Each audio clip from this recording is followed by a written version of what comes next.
आप देख रहे हैं मिड कैप मंत्रा, हमारे साथ हैं एलकेपी सिक्योरिटीज के रूपक डे। और बात करें मार्केट्स की तो मार्केट्स का मूड बिगड़ा हुआ है।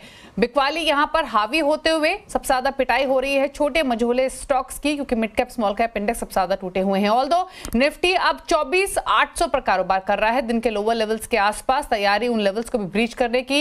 इंट्राडे में बैंक निफ्टी की अगर बात करें तो यहां भी हमने गिरावट और इंटेंसिफाई होते हुए देखी थी। मिड कैप्स का हाल तो आपके सामने है ही, 2.25% की गिरावट। पहले दिखाते हैं निफ्टी बैंक, जो कि 51,000 के लेवल से नीचे स्लिप हुआ है, दिन के लोअर लेवल्स पर कर रहा है कारोबार। यहां पर 600 साढ़े 600 अंकों की गिरावट देखने को मिली है। मिड कैप इंडेक्स 1304 अंक नीचे, ऑलमोस्ट डेज लो के आसपास ही ट्रेड कर रहा है, तो गिरावट चौतरफा है।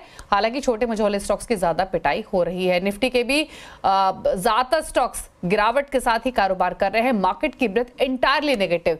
2312 स्टॉक से जो गिरावट के साथ कारोबार कर रहे हैं, सिर्फ 221 स्टॉक से जो कि बढ़त के साथ कर रहे हैं कारोबार आज के सेशन में। तो बिकवाली चौतरफा मार्केट में देखने को मिल रही है। निफ्टी के सबसे ज्यादा गिरने वाले स्टॉक्स देखेंगे तो बैंक सबसे ज्यादा पार्टिसिपेट कर रहे हैं, जिसमें एचडीएफसी बैंक 45 अंकों का नेगेटिव कंट्रीब्यूशन, एक्सिस बैंक की तरफ से 16 अंकों का, बाकी रिलायंस एनटीपीसी से 20 अंकों का नेगेटिव कंट्रीब्यूशन है। सपोर्ट कहीं से आ रहा है तो डिफेंसिव से आ रहा है, जिसमें आईटीसी थोड़ा सपोर्ट कर रहा है, भारती एयरटेल इन्फोसिस की तरफ से सपोर्ट आ रहा है। आईसीआईसीआई बैंक इनफैक्ट एक इंटरेस्टिंग स्टॉक है जो चला भी काफी है और मार्केट की कमजोरी में पार्टिसिपेट भी नहीं कर रहा है। आज भी 4 अंकों का पॉजिटिव कंट्रीब्यूशन लेंड कर रहा है, लेकिन पिटाई हो रही है जमकर मिड कैप्स और स्मॉल कैप्स की। 2-3 कारण जिसकी वजह से बाजार में ये सेल ऑफ देखने को मिल रहा है। एक तरफ एफआईएस की सेलिंग, दूसरी तरफ जो मिडिल ईस्ट टेंशंस एस्केलेट हुई हैं, वो ये कुछ फैक्टर्स है जो कि दबाव डाल रहे हैं मार्केट्स पर। लेकिन सवाल यही है कि यहां से मार्केट्स कहां सपोर्ट लेंगे या फिर और नीचे मार्केट स्लिप कर सकते हैं। आगे एक इंटरेस्टिंग पोल भी हम आपके सामने लेकर आएंगे, लेकिन पहले रूपक से ले लेते हैं इंडेक्स पर राय।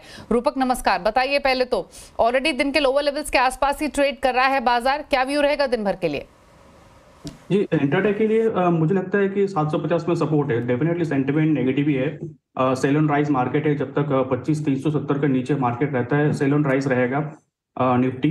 और बैंक निफ्टी का रेजिस्टेंस हो जाएगा 51,500। तो जब तक ये दोनों इंडाइसेस सपोर्ट रेजिस्टेंस लेवल के नीचे है तब तक सेल ऑन राइज है। नीचे निफ्टी का इमीडिएट सपोर्ट है 24,750। उसके नीचे अगर जाता है तो 200-250 पॉइंट का करेक्शन फर्दर दिख सकता है इमीडिएटली। और मिड कैप में selling pressure as compare to Nifty, bank Nifty ज्यादा एक्सपेक्टेड है। ओके, चलिए, तो ये बात हुई इंडेक्स की। अच्छा, कुछ स्टॉक स्पेसिफिक ट्रेड्स लेंगे क्या आज के मार्केट में? हालांकि बिकवाली की तरफ स्टॉक ज्यादा है, कुछ सेलेक्ट स्टॉक्स ही हैं जो हरे निशान में है। कोई कन्विक्शन है स्टॉक स्पेसिफिक आज? जी, स्टॉक स्पेसिफिक मेरे ख्याल से मेरा 2 कॉल रहेगा, दोनों ही सेल साइड में रहेगा। बट क्योंकि ऑलरेडी थोड़ा बहुत करेक्शन हो गया है तो मैं सेल ऑन राइज स्ट्रेटेजी अपनाना चाहूंगा। जैसे इंडसइंड बैंक में अगर 1365 के आसपास मिले तो शॉर्ट करना चाहिए, स्पॉट लेवल बता रहा हूँ। एक स्टॉप लॉस लगाना होगा 1394 का, और नीचे आ सकता है 1285 तक।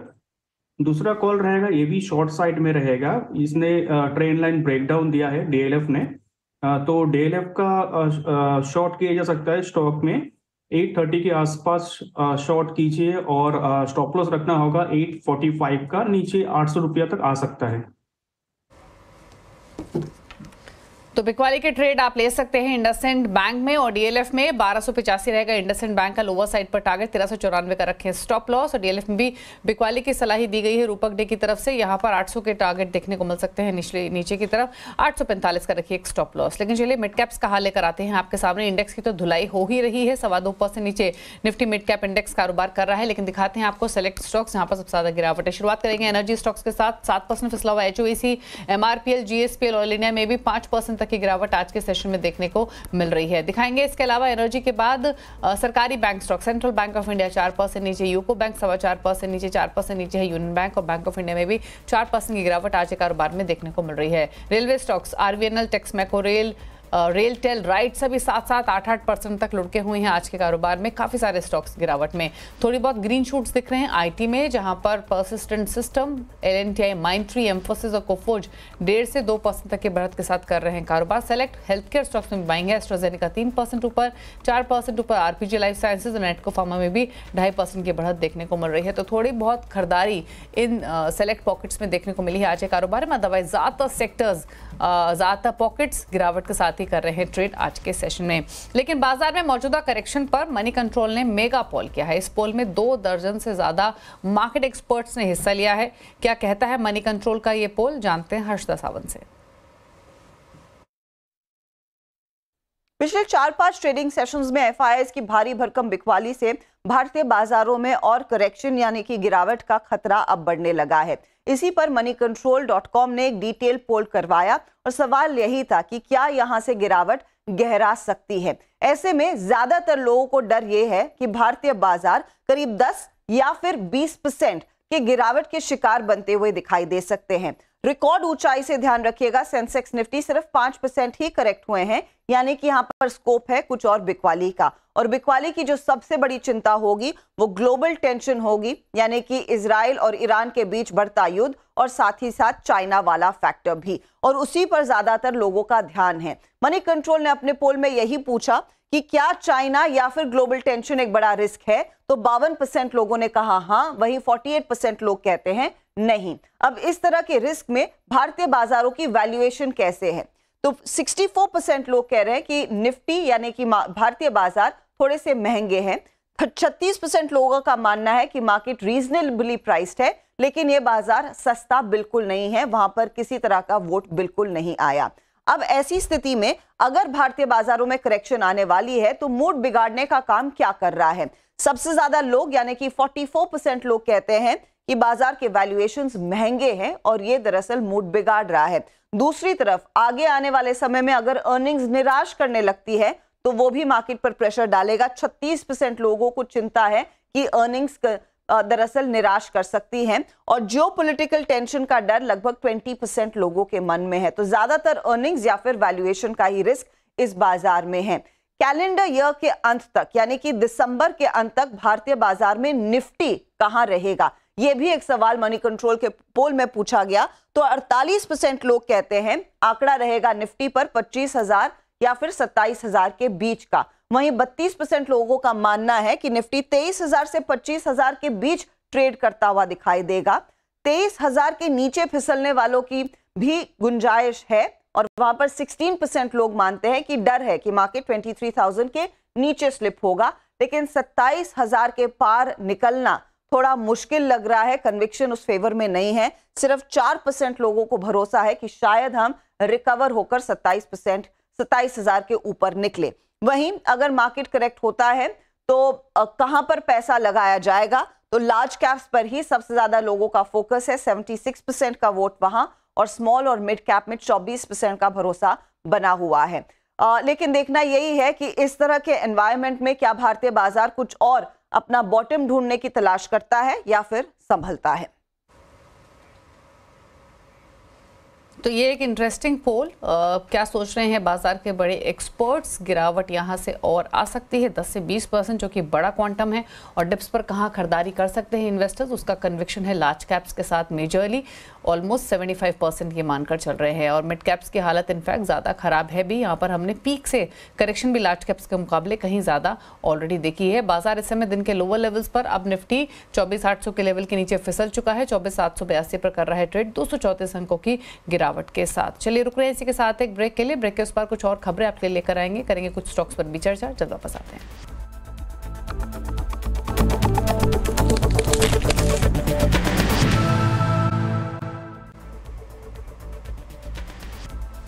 आप देख रहे हैं मिड कैप मंत्रा, और वोडाफोन आइडिया की मुश्किलें कम होने का नाम नहीं ले रही हैं। सुप्रीम कोर्ट के बाद कंपनी को अब सरकार से झटका लगा है। सूत्रों के मुताबिक दूरसंचार विभाग ने कंपनी को नोटिस भेजा है, जिसमें कंपनी को बैंक गारंटी जमा करने को कहा गया है। ज्यादा जानकारी के लिए हमारे साथ हैं असीम मनचंदा। असीम, बताइए क्या डिटेल्स। देखिए, कंपनी ने 2022 से पहले जितना भी स्पेक्ट्रम लिया था, सरकार ने एक शर्त जोड़ी थी कि आपको जो आप 20 साल के लिए आप स्पेक्ट्रम ले रहे हैं, आपको बैंक गारंटी के जरिए अपनी पेमेंट को सिक्योर करना होगा। तो कंपनी की जो बैंक गारंटी है वो सितंबर और अक्टूबर मंथ के अंदर ड्यू हो चुकी है, लेकिन कंपनी ने अब तक बैंक गारंटी जमा नहीं कराई है। 3 महीने पहले कंपनी ने दूरसंचार विभाग को एक चिट्ठी लिखी तो कहा था कि हम इतनी बड़ी रकम नहीं दे सकते हैं, तो आप हमको बैंक गारंटी पर वेवर दे दीजिए। लेकिन अभी तक सरकार ने कंपनी को बैंक गारंटी वेवर देने पर कोई भी फैसला नहीं लिया। तो सरकार ने अब कंपनी को नोटिस भेजा है कि आप अपनी बैंक गारंटी को जमा करा दीजिए, नहीं तो आपकी जो मौजूदा बैंक गारंटी है हम उसको नीलामी की शर्तों के मुताबिक उसको एनकैश कर लेंगे।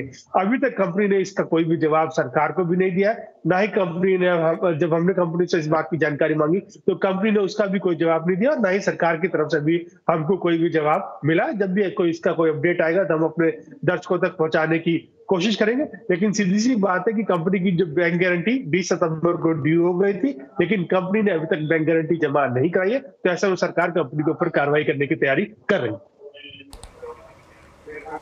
शुक्रिया आपका अस्सी में डिटेल्स बताने के लिए। स्टॉक ऑलरेडी नेगेटिव सेंटिमेंट्स के बीच में 6.5% डाउन है। रूपक, क्विक कमेंट आपका आइडिया पर।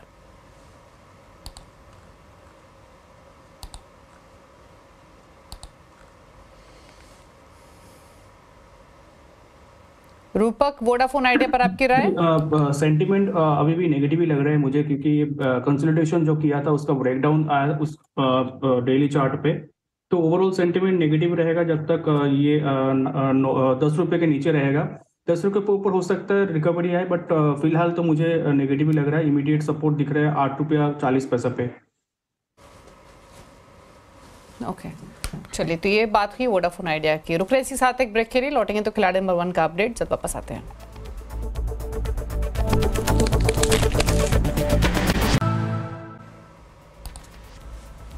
आप देख रहे हैं मिड कैप मंत्रा। मार्केट में प्रेशर सस्टेन करते हुए गिरावट के साथ ही कारोबार हो रहा है। दिन के लोअर लेवल से मार्केट इस समय ट्रेड कर रहे हैं। चाहे निफ्टी हो, बैंक निफ्टी हो, मिड कैप स्मॉल कैप्स की हालत ही क्यों ना हो। 234 अंक नीचे लुढ़क चुका है। अब निफ्टी दिन के लोअर लेवल्स पर आ चुका है 1% की गिरावट के साथ। निफ्टी बैंक में भी 730 अंकों की गिरावट है फिलहाल 50,700 के लेवल्स पर, और मिड कैप्स की तो हालत पस्त है ही।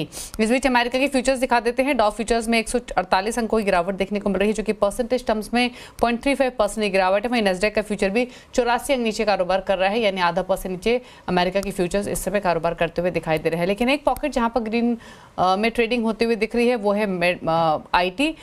रूपक, mid cap IT, persistent, Coforge, emphasis, कोई ट्रेड यहाँ पर समझ में आ रहा है क्या तेजी की तरफ, या अवॉइड करेंगे? जी हाँ, आपने सही कहा कि IT स्टॉक्स में थोड़ा बहुत स्ट्रेंथ तो दिख रहा है। परसिस्टेंस का चार्ट दिख रहा होता है, ये कंटिन्यूअसली सस्टेन कर रहे हैं कल का दिन का लो के ऊपर, तो ओवरऑल सेंटिमेंट पॉजिटिव लग रहा है। हो सकता है कल अगर थोड़ा बहुत पॉजिटिविटी और आए IT स्पेस में, ये आवरली चार्ट में 200 सिंपल मूविंग एवरेज को ऊपर सस्टेन करे, मतलब 5270 के ऊपर, तब जाके इसमें ज्यादा स्ट्रेंथ आएगा। स्टॉक 5600 तक जा सकता है वेरी शॉर्ट टर्म में, और नीचे अभी फिलहाल स्टॉप लॉस रहेगा 5080 का। चलिए, तो ये बात हुई परसिस्टेंट सिस्टम के 5226 पर कारोबार कर रहा है। शुक्रिया रूपक में आने के लिए और कोई कमेंट्स शेयर करने के लिए। अब बताते हैं यहाँ पर खिलाड़ी नंबर 1 का अपडेट। इस हफ्ते मंत्री फिनमार्ट के अरुण कुमार मंत्री, कोटक सिक्योरिटीज के अमोल अठावले और एंजल वन के देवांग शाह के बीच मुकाबला चल रहा है। दिखाते हैं फिलहाल रिटर्न की स्थिति क्या है। फ्लैट रिटर्न्स अरुण कुमार मंत्री का पोर्टफोलियो दे रहा है। अमोल अठावले का पोर्टफोलियो -1% और +1% के रिटर्न्स देवांग शाह का पोर्टफोलियो लैंड कर रहा है। इसी के साथ खिलाड़ी नंबर 1 में तो इतना ही। ब्रेक के उस पार अब देखिए न्यूयॉर्क कंपनी में आज हम बातचीत करेंगे अतुल ऑटो के फाइनेंस प्रेसिडेंट जितेंद्र अधिया से एक ब्रेक के बाद। नमस्कार।